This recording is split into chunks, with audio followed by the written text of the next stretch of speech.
welcome to my workshop. There's still plenty of time to make some Christmas decorations and I hope to deliver some inspiration for you today. I'm going to be making two Christmas trees, one with pallet wood and the other one, well, I've got some offcuts from my last project, so I'm going to try to utilize that as well. Let's get started. Now I do have quite a lot of these strips of pine from boards I was ripping down to the correct sizes, and it would be wasteful to just throw them away or burn them, so I think it's a perfect material for a Christmas tree. The size of these are 2.3 centimeters by 1 centimeter, and the length is more or less, because they're not all equal, but more or less the length is 70 centimeters. First of all, I'm just going to make a super simple jig to help out to cut the Christmas tree shape. For the base of our jig, I'm just using an old piece of laminated chipboard. The length of this is 71 centimeters and a piece of straight edge. Okay, so I'm gonna attach this piece of pine to this board with a couple of screws, and that will be our positive stop at the bottom. Now what I'm going to do, I'm going to load our jig with the pieces of wood I've got. If you've got different lengths, try to have the longest ones at the bottom. The jig is fully loaded with wood, and the top board I've got is a little bit wider, it's a little bit bigger. That will give us a nice pointy top, and that's 9.5 centimeters wide. Okay, so that's what we're going to use.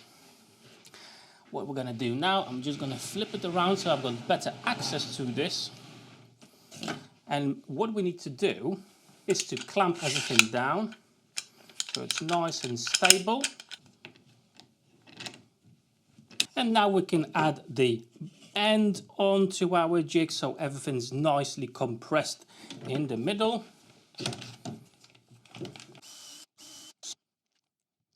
Okay, can release the clamps. Now we need to establish the size of our Christmas tree, and the height at the moment, that's 59.5 centimeters, whereas the base I want that to be at 56. So the bottom piece, that's 82.5, I'm going to divide in half. So that's, in my case, that's going to be 41.2. And with my massive square, just going to draw a straight line through the middle. To be fair, I just need that reference at the top, really. Just going to extend it right to the top. And as I want the base to be 56 centimeters, I'm going to mark 28 centimeters on both sides. And with something very long and very straight, I'm going to draw the line from the top right to the bottom.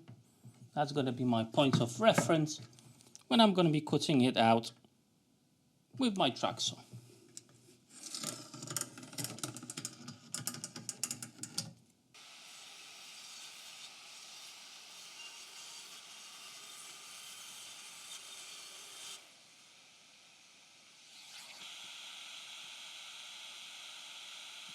And now the other side.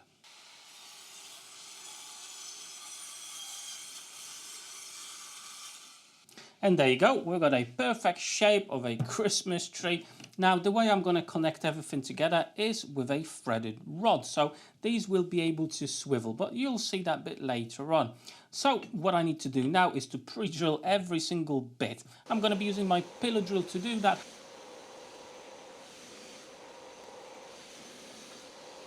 Now, where it comes to the top triangle of our tree, what I want to do is to install this furniture fixing hex drive head nut. Okay, that will allow me to thread the threaded rod to it, install it like that.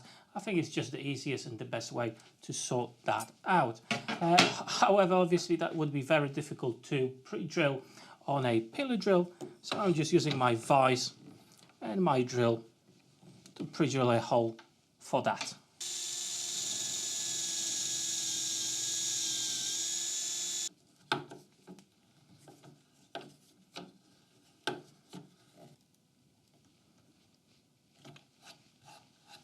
And I'm just going to give everything a light sand.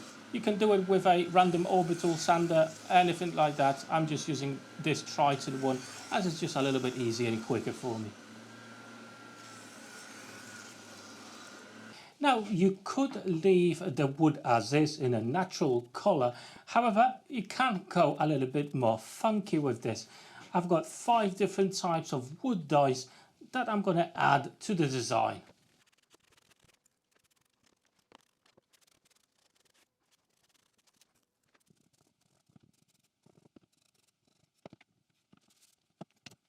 Now let's do a stand for our Christmas tree.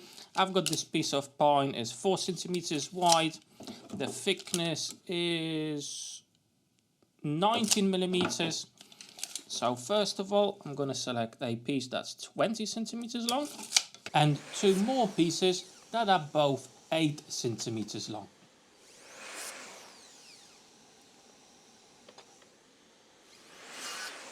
Now I'm going to change the angle on my mitre to, let's say, 22.5. And I'm going to put the ends on both sides on this piece and only on one side on these pieces.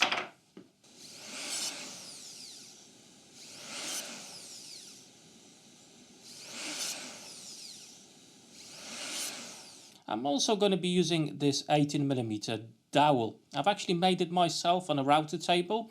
If you do have a router and a router table, I'm going to drop a link down below in the description how you can make a dowel like this yourself. However, you can just buy them in a DIY store, and I'm going to be cutting 6 centimeters off it for our tree. And on my pillar drill, I am pre-drilling a hole to accommodate the threaded rod, again 6mm bit. Now to make a cross shape out of these 3 pieces, I'm going to be using a pocket hole jig to put some pocket holes and glue and screw it together. Now if you don't have a pocket hole jig, don't worry, you can just glue it up, clamp it down, and it will be absolutely fine. It will have enough strength to hold everything together. For me, it's just a little bit quicker so I don't have to wait for the glue to dry.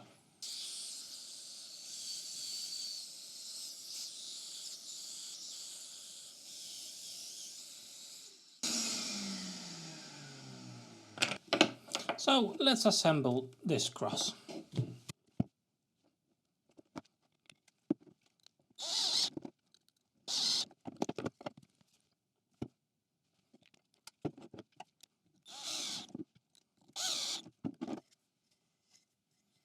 And again in the middle here, I'm going to be using the furniture fixture to make sure I've got a nice connection with the threaded rod.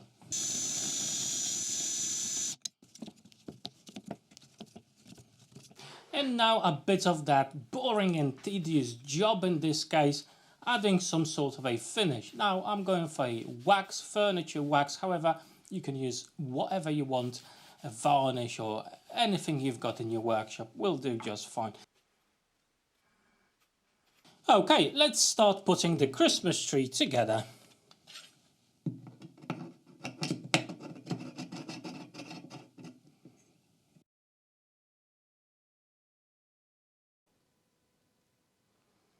And there you go, it's all finished.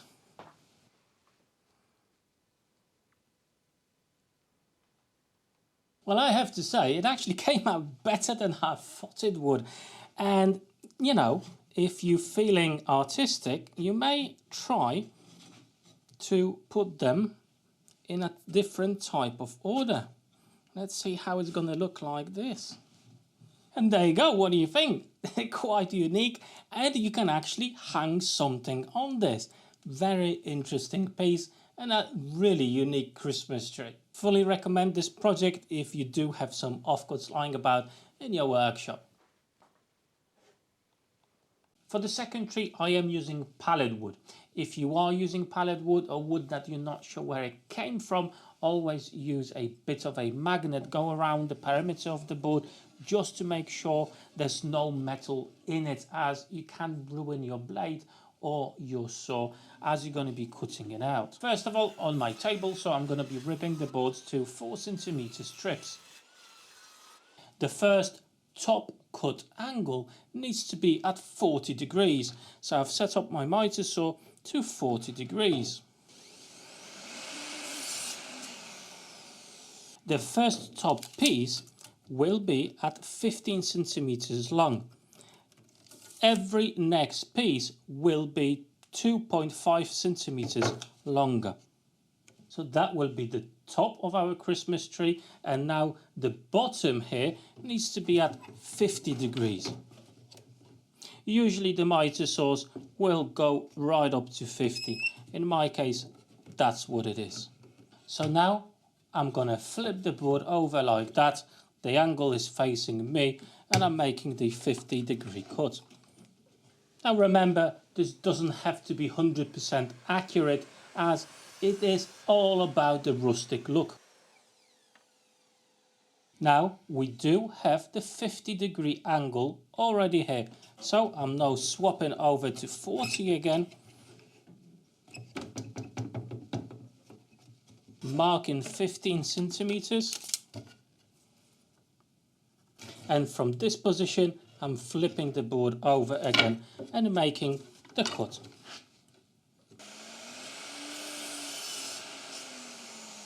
And now we've got the top of our Christmas tree, just like so. Now I'm going to carry on with this method, adding each single time 2.5 centimeters. So every single piece will be longer by 2.5 centimeters. Okay, so my final length is 32.5 centimeters. Now the bottom, I want to level this out.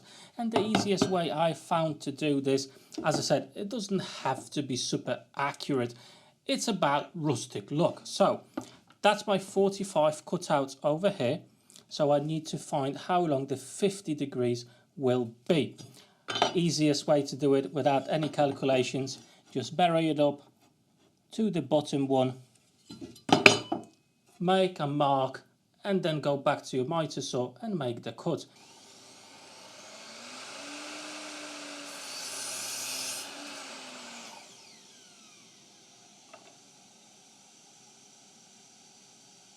Okay, so we've got our pattern cut out, more or less. It's a little bit wonky, but that's all about the character here. Now for the back, I've got this board, it's 6.5 centimeters wide, 75 centimeters long, and all the pieces will be glued and brad nailed to this piece. I'm just going to run a line in the center of this board, so everything nice and equal. I have also cut out 4 pieces like this. They are 15 centimeters long, 6 centimeters wide, and about 2 centimeters thick. I think about 18 millimeters actually.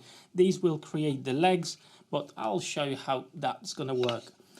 What I'm going to do now, I'm going to sand everything just lightly, as we do want to keep as much character as we can. And I'm actually going to go with high grit, probably about 120 I think would be just fine for this. Okay, now it's time to put everything together. As I said, I'm going to be using wood glue and some brad nails. If you don't have an air gun, don't worry, you can just use normal nails, you know, whatever you've got available to you.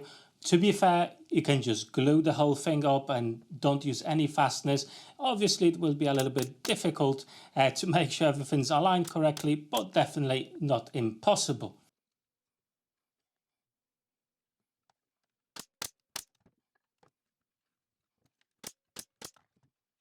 Now I have to say the tree came out a little bit more wonkier than I initially anticipated, and that's because I didn't notice how crooked this board was. But tell you what, it still looks pretty damn cool. Now it's time to add the foot to our Christmas tree so it actually stands up and hopefully doesn't wobble too much.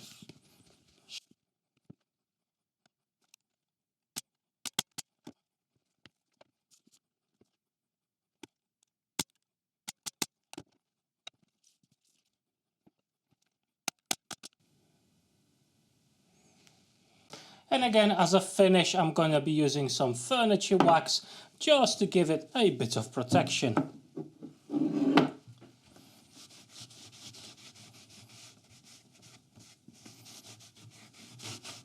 And there you go, I think it came out pretty good for a rustic looking Christmas tree. Very interesting. And we've managed to use the pallet wood that was laying around in our workshops.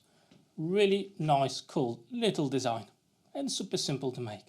And that's my 2 Christmas trees ideas for you guys. Hopefully it will inspire you to do something exactly the same or similar to these. Let me know which one you like more down below in the comments, or maybe you actually made something like this already. Now I do have a playlist with Christmas decorations only. I'm gonna leave that in the description of this video, a link to it and a link in the pinned comment as well. So if you are still looking for some ideas, there's few projects there that may pique your interest. However, don't go just yet. I've got 2 more playlists that are just over here with some other projects that I did around the workshop and at my home as well.